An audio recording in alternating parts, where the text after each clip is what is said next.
अस्सलाम वालेकुम my dear student. मेरा नाम असलम खान है और मैं हूं आपके केमिस्ट्री का टीचर।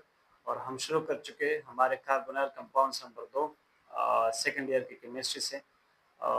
जो हमारा चैप्टर नंबर 8 बनता है कार्बोनाइल कंपाउंड्स नंबर 2, जिसमें हम कार्बोक्सिलिक एसिड को शुरू कर चुके हैं। इससे पहले वाले लेक्चर 01 में हम general introduction to carboxylic acid पढ़ चुके हैं। और आज के इस लेक्चर में हम आइसोमेरिज्म इन कार्बोक्सिलिक एसिड पढ़ेंगे। मैं ज़रा लाइटिंग फिनोमेना को सीधा करूं। तो हम शुरू कर चुके हैं आइसोमेरिज्म को। तो जैसे कि आपको पता है कि कार्बोक्सिलिक एसिड में 3 तरह के आइसोमेरिज्म पॉसिबल है। पहले तो हम ये पढ़ लें, आपको पता होगा कि आइसोमेरिज्म क्या होता है। तो हमें पता है कि those organic compounds which have same molecular formula but different structure formula are called isomers, and the phenomena is called isomerism. मुझे पता है कि आपको याद होगा, जैसे कि हम कह सकते हैं कि हमारे पास ये देख ले CH3OCH3, ये इतर है। और इसी तरह CH3CH2OH, ये हमारे पास क्या है, अल्कोहल है। अब इन दोनों का अगर हम मॉलिक्यूलर फार्मूला लिखते तो इसमें भी 2 कार्बन है C2 और 6 हाइड्रोजन है H6 और 1 ऑक्सीजन है C2H6O। और इसी तरह इसको भी अगर हम इस तरह शो कर देते तो इसमें भी 2 कार्बन है, 6 हाइड्रोजन है C2H6 और 1 ऑक्सीजन है। तो मॉलिक्यूलर फार्मूला दोनों का सेम है, लेकिन स्ट्रक्चर फार्मूला दोनों का क्या है, डिफरेंट है। और स्ट्रक्चर आइसोमर्स फिर हमारे पास 7 तरह के होते हैं। एक होता है रिंग चेन आइसोमर्स, एक होता है टाटोमर्स, एक होता है मीटामर्स, और एक होता है फंक्शनल ग्रुप आइसोमर्स, और एक होता है पोजीशन आइसोमर्स, और एक होता है चेन आइसोमर्स। इसी तरह हमारे पास 7 डिफरेंट टाइप्स बनते हैं स्ट्रक्चर आइसोमर्स के। और ये उसमें से कौन सा आइसोमर्स है, फंक्शनल ग्रुप आइसोमर्स है, क्योंकि इसमें इतर है और इसमें क्या है, अल्कोहल है। तो अब मैं उम्मीद करता हूँ कि आपको आइसोमेरिज्म के बारे में थोड़ा बहुत याद हुआ होगा कि आइसोमर्स क्या होता है। दूसरे ऑर्गेनिक कंपाउंड्स है which have same molecular formula but different structure formula are called isomers, and the phenomena is called isomerism. अब हम आइसोमेरिज्म को पढ़ते हैं कार्बोक्सिलिक एसिड में। कार्बोक्सिलिक एसिड, कार्बन का मतलब है कार्बोक्सिलिक और एसिड्स। तो हमें पता है कि हमारे जो कार्बोक्सिलिक एसिड से इसमें 3 तरह के आइसोमेरिज्म पॉसिबल है। एक इसमें पॉसिबल है पोजीशन आइसोमर्स, एक इसमें पॉसिबल है पोजीशन आइसोमर्स, पोजीशन आइसोमर्स या आइसोमेरिज्म। जब ये फिनोमेना की हम बात करते हैं तो हम कहते हैं आइसोमेरिज्म, और जब आइसोमर्स की बात करते हैं तो हम कहते हैं आइसोमर्स। इसी तरह अच्छा, ये पोजीशन आइसोमेरिज्म जो है ये जस्ट पॉसिबल है। पहले मैं चल लिख दो इनके सारे टाइप्स। दूसरा जो है इसमें एक चेन आइसोमेरिज्म भी पॉसिबल है। चेन आइसोमेरिज्म, चेन आइसोमेरिज्म, ये एक तीसरा टाइप आइसोमेरिज्म का है जो कार्बोक्सिलिक एसिड में पॉसिबल है। और एक है हमारे पास तीसरा functional group isomerism, functional group functional group isomerism, functional group isomerism. तो पोजीशन आइसोमेरिज्म अगर हम बात करें तो ये सिर्फ हमारे पास जो क्लोज्ड चेन कार्बोक्सिलिक एसिड होते हैं, क्लोज्ड चेन, उसमें ये पॉसिबल है।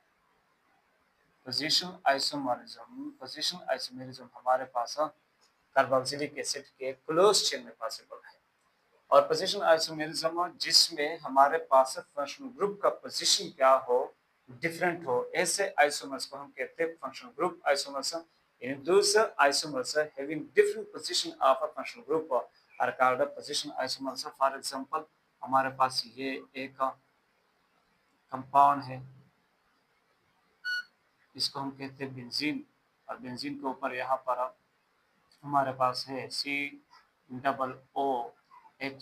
और यहाँ पर भी है एक COO H। ये दोनों क्या है हमारे पास है कार्बोक्सिलिक फंक्शनल ग्रुप से, कार्बोक्सिल फंक्शनल ग्रुप से। एक कार्बोक्सिल फंक्शनल ग्रुप यहाँ पर है, एक यहाँ पर है, तो इसको हम कहते हैं 1,2 यानी बेंजीन 1,2 डाइकार्बोक्सिलिक एसिड। और इसी तरह हमारे पास है एक दूसरा इसमें पॉसिबल है COOH और एक यहाँ पर COOH। तो इसको हम कहते हैं 1, 2, 3 यानी 1,3 dicarboxylic acid, benzene 1,3 dicarboxylic acid. और इसी तरह अगर हम क्या करें, इसी तरह एक और कंपाउंड बना लें बेंजीन का, यहाँ पर COOH और यहाँ पर भी COOH। तो ये क्या हो गया 1, 2, 3, 4 1,4 डाइकार्बोक्सिलिक एसिड यानी बेंजीन 1,4 डाइकार्बोक्सिलिक एसिड बन गया। तो अब जरा देख ले इसमें कितने कार्बन हैं। कार्बन आप काउंट कर सकते हैं 1, 2, 3, 4, 5, 6 6 कार्बन ये हो गए, 2 कार्बन ये हो गए, तो टोटल 8 कार्बन और 2 ऑक्सीजन जमा 2 ऑक्सीजन 4 ऑक्सीजन। और हाइड्रोजन कितने हो गए, एक हाइड्रोजन यहाँ पर है, एक यहाँ पर, एक यहाँ पर, एक यहाँ पर, 4 हाइड्रोजन ये और 2 हाइड्रोजन ये, यानी 6 हाइड्रोजन भी है। इसी तरह इसमें भी आप काउंट करें 8 कार्बन होंगे, 4 ऑक्सीजन होंगे और 6 हाइड्रोजन। इसमें भी 8 कार्बन, 4 ऑक्सीजन और 6 हाइड्रोजन।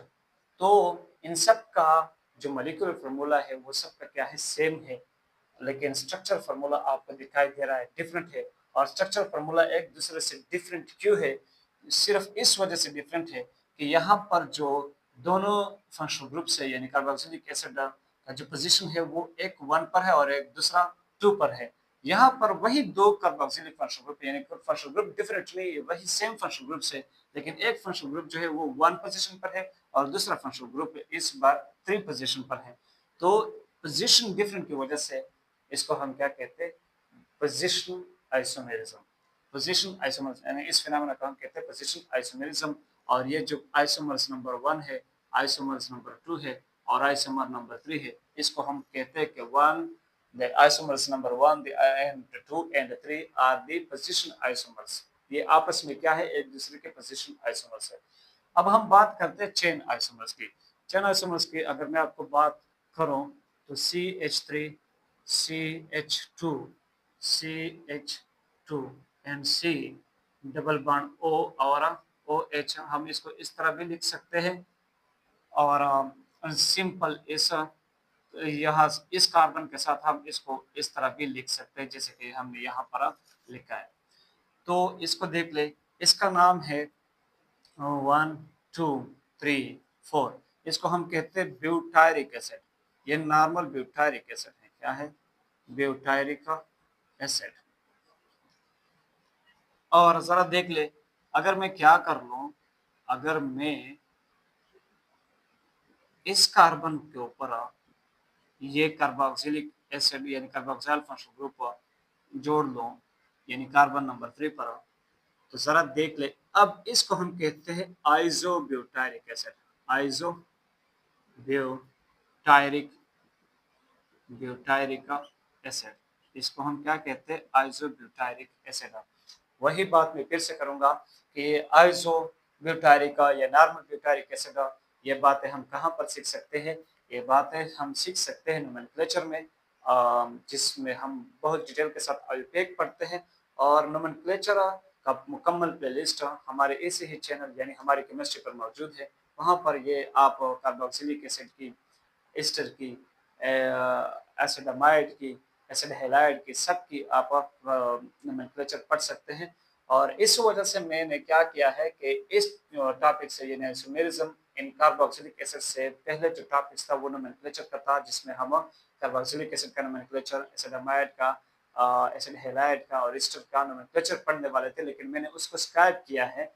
क्यों, क्योंकि उसको हम ऑलरेडी इस चैनल पर अपलोड कर चुके हैं। अगर आप देखना चाहते हो तो आप उसको देख सकते हैं। अब जरा देख लें, यहाँ पर ये दोनों आपस में एक दूसरे के आइसोमर्स है, स्ट्रक्चर आइसोमर्स है।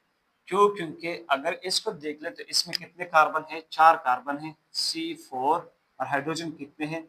3 हाइड्रोजन जमा 3 हाइड्रोजन 6 हाइड्रोजन जमा 1 यानी 2 हाइड्रोजन ये और 6 ये, तो टोटल 8 हाइड्रोजन हो गए। C4H8 और ऑक्सीजन कितने हैं? 2 है, तो C4H8O2। इसका भी अगर आप देख ले तो 1 2 3 4 4 हाइड्रोजन और सॉरी 4 कार्बन, C4 हाइड्रोजन कितने हैं? 3 जमा 2 5 जमा 2 7 जमा 1 8। तो हाइड्रोजन यहाँ पर भी कितने हैं? 8, और ऑक्सीजन कितने हो गए? 2 ऑक्सीजन। तो C4H8O2। दोनों का मॉलिक्यूलर फार्मूला तो सेम है, लेकिन स्ट्रक्चर फार्मूला आपको दिखाई दे रहा है कि दोनों का स्ट्रक्चर फार्मूला डिफरेंट है। अब ये वाला स्ट्रक्चर फार्मूला एक दूसरे का डिफरेंट है, इसको हम चेन आइसोमर्स कहते हैं। क्यों? क्योंकि हमारे पास फंक्शनल ग्रुप वही कार्बोक्सिलिक एसिड है, इसमें भी वही कार्बोक्सिलिक एसिड वाला फंक्शनल ग्रुप है, लेकिन अगर आप देख ले तो इसके मेन चेन में कितने कार्बन है? 1 2 3 4, और इसके मेन चेन में कितने कार्बन है? 1 2 3। यहाँ पर जब आप इसको आयोपेक लेवल में नाम देंगे तो ये यहाँ पर एक ब्रांच है, और इसलिए हम इसको कहते हैं कि 2 methyl propane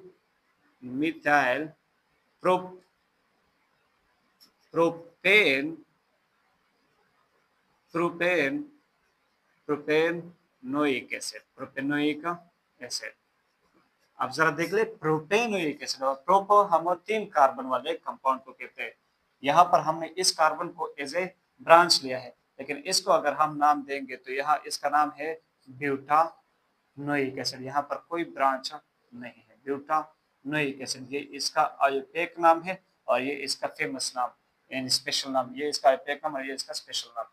So butyric acid, isobutyric acid या butanoic acid and 2 methyl propanoic acid, ये एक दूसरे से डिफरेंट है। किस वजह से डिफरेंट है? कि इसके मेन चेन में 3 कार्बन है और इसके मेन चेन में 4 कार्बन है। So those isomers which are different from each other due to different number of carbon atoms in a main chain, which have different number of carbon atoms in main chain are called chain isomers। तो मैं उम्मीद करता हूँ कि आपको chain isomers और chain isomerism के बारे में समझ आ चुका होगा। अब हम बात करते हैं फंक्शनल ग्रुप आइसोमर्स।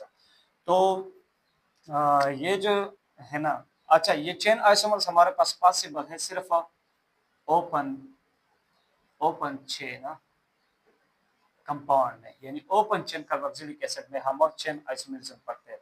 और फंक्शनल ग्रुप आइसोमेरिज्म, यहाँ पर हमारे पास 2 डिफरेंट फंक्शनल ग्रुप्स होते हैं, टू डिफरेंट फंक्शनल ग्रुप्स होते हैं।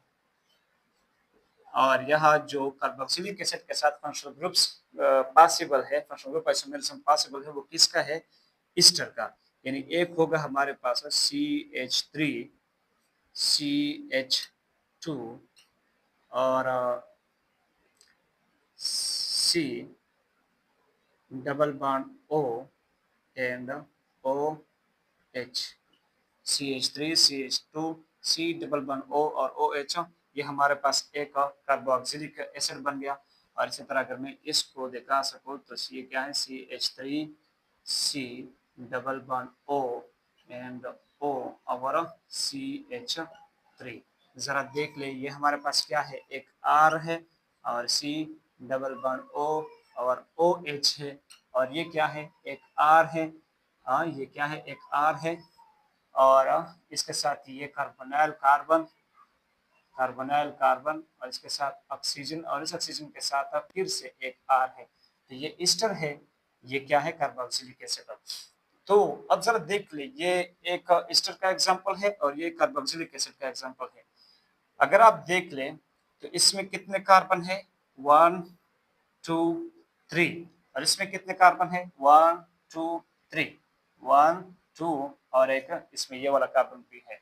तो अगर आप मॉलिक्यूलर फार्मूला लिखना चाहे तो इसमें कितने कार्बन है? C3, हाइड्रोजन कितने हैं? 3 हाइड्रोजन जमा 3 हाइड्रोजन 6, यानी H6, और ऑक्सीजन कितने हैं? 2, O2, C3H6O2। इसी तरह इसका भी अगर आप मॉलिक्यूलर फार्मूला लिखना चाहेंगे तो 1 2 3 C3, और H कितने हैं? 3 हाइड्रोजन जमा 2 जमा 1, 6 हाइड्रोजन और 2 ऑक्सीजन, C3H6O2। तो दोनों का मॉलिक्यूलर फार्मूला क्या है? सेम है। दोनों का मॉलिक्यूलर फार्मूला सेम है, लेकिन स्ट्रक्चर फार्मूला दोनों का एक दूसरे से क्या है? डिफरेंट है। और स्ट्रक्चर फार्मूला क्यों डिफरेंट है? क्योंकि इसमें कार्बोक्सिलिक एसिड वाला फंक्शनल ग्रुप है, यानी कार्बोक्सिल फंक्शनल ग्रुप है, और इसमें जो फंक्शनल ग्रुप है, जरा देख ले, इस वाले फंक्शनल ग्रुप को हम क्या कहते हैं? इसको हम ईस्टर का फंक्शनल ग्रुप कहते हैं। इसको हम क्या कहते हैं? ईस्टर का फंक्शनल ग्रुप। तो ये दो डिफरेंट फंक्शनल ग्रुप है, दो डिफरेंट फैमिलीज है, लेकिन आपस में ये आइसोमर्स भी है। तो ऐसे आइसोमर्स जो एक दूसरे से फंक्शनल ग्रुप की वजह से डिफरेंट हो, यानी एक में एक और फंक्शनल ग्रुप हो और दूसरे में कोई अलग फंक्शनल ग्रुप हो, और वो लेकिन वो फिर भी एक दूसरे के साथ आइसोमेरिज्म का फिनोमेना शो करे, यानी मॉलिक्यूलर फार्मूला सेम हो लेकिन मगर स्ट्रक्चर फार्मूला डिफरेंट हो, तो ऐसे आइसोमर्स को हम कहते हैं functional group isomers, and the phenomena is called functional group isomerism. तो ये हो गया हमारे पास आइसोमेरिज्म इन कार्बोक्सिलिक एसिड। उम्मीद करता हूँ कि आपको ये बहुत ही आसान लगा होगा। इंशाल्लाह इसके बाद हम थोड़ा सा स्ट्रक्चर के बारे में, कार्बोक्सिलिक एसिड का जो स्ट्रक्चर है उसके बारे में पढ़ते हैं कि उसका जो स्ट्रक्चर है उसमें हम क्या क्या सीख सकते हैं कुछ नया। आपको पता है कि आपके पास वो स्ट्रक्चर है, मौजूद है, बुक में मौजूद है, लेकिन हम कुछ नया आपको उसमें सिखाने की कोशिश करते हैं। तो मिलते हैं नेक्स्ट क्लास में, तब तक के लिए अल्लाह हाफिज़।